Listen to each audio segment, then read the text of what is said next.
mga proyekto.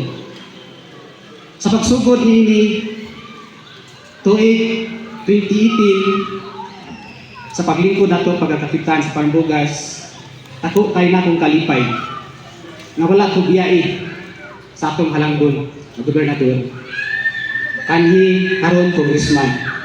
Mga proyekto pagidamgo sa barangay Parmbugas nga murag wala pagit kayo, murag fruit pagit kayo.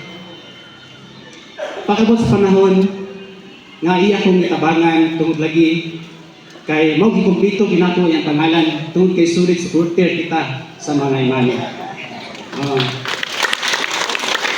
So halipay kay kog dako nga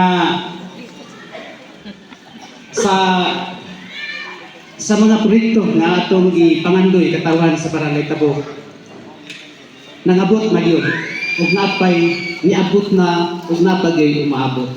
So kung sa imo ang salig ang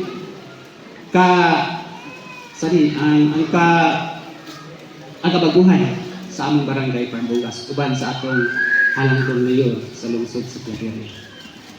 So katawhan sa barangay Parmbugas, ako mahinaot karong adlaw atong i-witness ang paghatag, pag-turnover sa atong halangdon nga gobernador, sa atong congressman, kanhi gobernador, nagaramgo gyud mi nga dunay ipatsada nga barangay hall kaysa kaniya diyan ni nagpungko.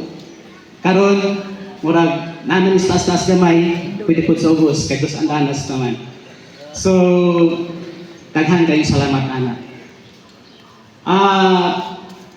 Katawan sa barangay Parmbugas uban sa mga bisita